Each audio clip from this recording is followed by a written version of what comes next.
Welcome to the Economist in Your Ear podcast. So Australia's just formalized its first new defense treaty in, over 70 years? Big move. It seems aimed at structuring security across the Pacific and Southeast Asia. But the question is this really just a straightforward move to counter China? Or maybe is it something more complex, like an ambitious case of alliance hedging, maybe fueled by all this uncertainty swirling around Washington? That tension, yeah, that's exactly what we need to unpack today. We should lay out the arguments around this flurry of treaty making Australia's been doing, especially this new pact with Papua New Guinea, and really examine, what's being claimed about it. Does it actually give Australia a veto over PNG's foreign policy? And what does all this tell us about how Canberra sees the U.S. commitment to the region long term? Okay, let's start with that headline then. The one that really grabbed everyone's attention back on October 6th. The Papua New Guinea-Australia Alliance, the PUK Alliance, they called it.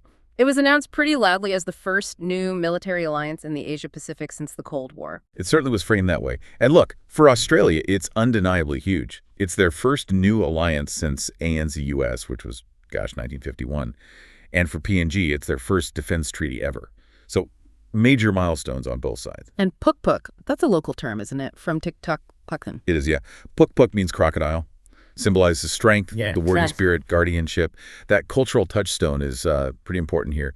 The treaty itself, it's got these mutual aid clauses, right, formalizing a defense commitment. And then there's this pathway, potential pathway, for up to 10,000 Papuans to join the Australian Defence Force, the ADF. That 10,000 number, that really jumps out. Sounds like massive integration. It does sound huge, but we need to apply a bit of a reality check here. First off, that claim about being the first new alliance since the Cold War, almost certainly not right. Russia and North Korea, they signed and ratified their own mutual defense treaty back in June 2024. That pretty clearly fits the definition. Okay, right. So the real story isn't maybe world history firsts, but what this means for Australia's strategy, a big pivot. Precisely. Let's focus on this being Australia's first new alliance in, 74 years? Yeah. That level of commitment, especially right there on its northern doorstep, tells you a lot about Canberra's thinking. Now, about that 10,000 figure, it's a powerful political signal, no doubt, but right now it's really an upper bound target. The PM's office, they've only committed to starting consultations on a pathway. Actually getting the legislation, the eligibility rules, the training pipelines, that's going to take years. It's more promise than policy right now. Okay, understood. And this is where the interpretation really gets tricky, isn't it? Because some of the initial reporting made it sound like Australia has secured this huge geopolitical win, basically, a broad veto power. I remember seeing coverage saying the treaty gives Australia a decisive role in approving any external access to PNG's territory and key infrastructure. Sounds sweeping. Yeah, that narrative took hold quickly. The idea of a sort of carte blanche veto over PNG's entire foreign policy. But that's where the early media spin kind of missed the crucial details in the actual treaty language. If you look closely, the power Australia has is, it's much more scoped. The text says the two sides will mutually determine third-party involvement only in PNG's critical infrastructure, and only if that involvement could specifically compromise the treaty itself. Okay. So it's not a blanket takeover of foreign policy decisions. It's a mechanism specifically to protect the nuts and bolts of this new alliance structure. Think of it as a guardrail, exactly. Less a political veto on, say, every single port deal, and then more like a technical filter. It applies only to systems vital for the defense relationship, like maybe specific ports the ADF might use or certain fiber optic cables. It's a subtle difference, but a really important one. And it makes sense, I suppose. PNG is the largest Pacific island nation. You'd expect them to negotiate harder on sovereignty compared to some smaller neighbors. Absolutely. And we can actually see evidence of this if we look at Australia's other recent treaties. Those agreements Canberra signed with Tuvalu, the Philippi Union, and with Nauru. Those treaties do contain much stronger language about mutual agreement for a really wide range of security and infrastructure partnerships. That broader wording in the deals with the smaller island nations, that functions much closer to an actual Australian veto. The fact that the PUK treaty with PNG is different, it signals PNG's greater leverage, their agency. Right. But regardless of exactly how strong the veto is in each case, the bigger picture seems to be this shift by Canberra away from just reacting, doing ad hoc deals, towards these formal treaty-backed guardrails. That's the key strategic shift, I think. This rule of law approach, it actually increases predictability for everyone, even for, say, Chinese companies looking to invest. As long as their projects don't touch those narrowly defined critical systems covered by the treaty, they know the rules of the game. It's about transparency and scope protection, not just about blanket exclusion aimed at China. Okay, but that raises the obvious question then. Why are these countries, PNG, Tuvalu, Nauru, agreeing to these kinds of terms in the first place?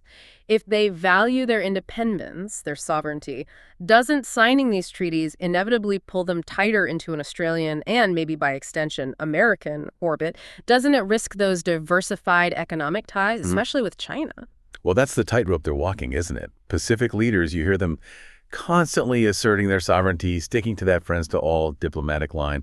They're not really trying to pick a side in a binary way. They're looking for stability. They need climate adaptation funding. They want strategic options. Fundamentally, they seem to want Australia's security umbrella, and they want to keep those economic ties with China going. The Puk-Puk Treaty, I think, really reflects PNG's calculation. Formalize the defense relationship with Australia, but do it in a way that keeps commercial relations diversified. It's about maximizing stability without sacrificing economic freedom. And we know Australia can't just impose these terms unilaterally because we've seen other potential deals hit roadblocks. Vanuatu is the key example here, right? Exactly. Australia had this planned $500 million deal, the Nakamal Agreement, kind of similar in spirit to the PNG one. But it stalled back in September. Why? Because Port Vila apparently wanted more flexibility to engage with multiple partners. They weren't ready to commit to the kind of guardrails Australia was proposing, or maybe they were looking for a different economic package. Negotiations are still going on, apparently, but it really highlights that Pacific Island Agency is a major factor. They're not just passive recipients here. No. Okay, so that's the immediate Pacific neighborhood, but if we look a bit further out, Australia seems to shift gears, doesn't it?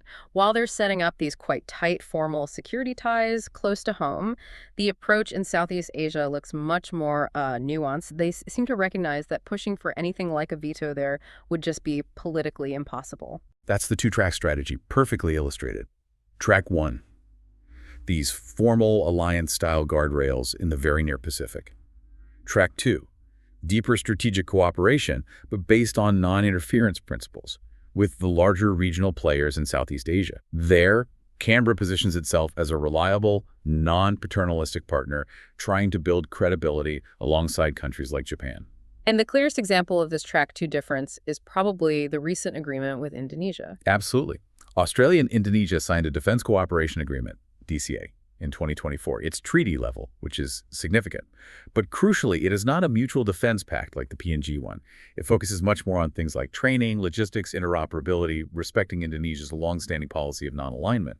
That DCA is now moving towards entering into force, and it really shows how Canberra can maintain close defense ties without demanding the kind of oversight it sought, say, in Tuvalu. And this cooperation extends even further afield, doesn't it, across the Indian Ocean towards India. Yeah, the bilateral cooperation with India is still very active. You know, the Quad Australia, the U.S., India, Japan, that's faced some, let's say, coordination challenges recently, partly due to some friction between Washington and New Delhi. But despite that, Australia is pushing ahead with direct engagement with India.